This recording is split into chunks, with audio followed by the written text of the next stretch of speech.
Ms. Quick, thank you so much for your participation in our third global seminar. I wanted to ask you about innovation in healthcare delivery. What are the main innovations that are happening here in South Florida, in your hospitals and institutions you represent? And also, what do you think are the main challenges, to achieve this implementation of these innovations? Well,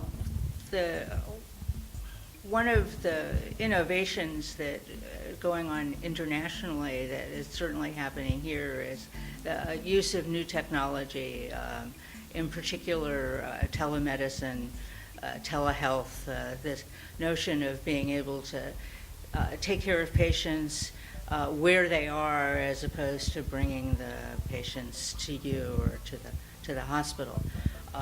Almost all of our hospitals now have ways to communicate with their patients from home or from some other residential facility, be able to get specialists to come look at them even when they're in the hospital, but they don't have that specialist in the hospital. So they're using a lot of remote capability, and they're doing some really fantastic research at our educational institutions. All of our universities are on the cutting edge of clinical research and pharmacological research.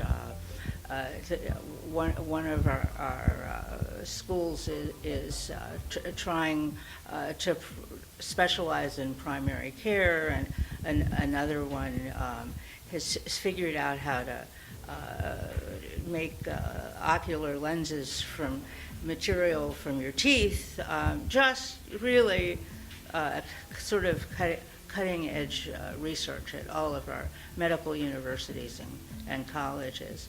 And changing the scope of practice, adding things to non-physician workload to make physicians focus more on the things they were themselves educated and trained to do. So they free up their time to do those things and let other practitioners and allied health professionals do other stuff. We're doing all of those in South Florida. In terms of challenges, if you could name two of them that they are facing?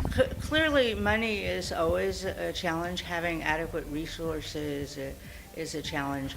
Our state legislature is a huge challenge. They have not embraced total implementation of the Affordable Care Act, and so they've left money from the federal government in the federal government that they could take here, and they've left people out of the system.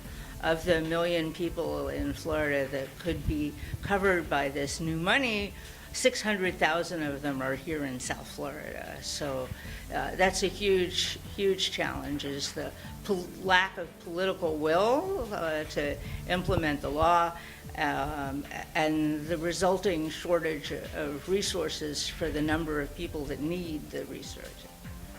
So certainly, policy was also one of the main branches of our seminar. Yes.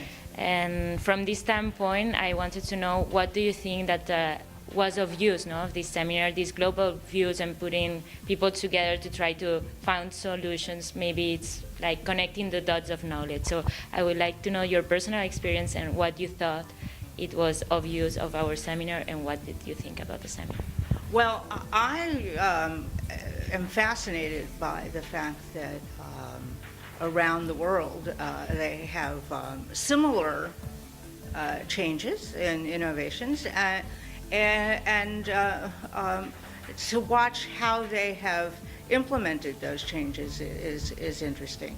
And the differences in the role and function of government, I think I found interesting, listening to what other people were saying were going on in their countries, whether it was in Europe or South America. The role of government is a really important piece for the implementation. Government can be a provider, government can be a payer, and government can be a regulator. Here in the United States, they try to be all three, and sometimes they have a conflict of interest. Well, thank you very much, and thank you again for your participation. Well, thank you. It's been an honor to be able to participate in this project.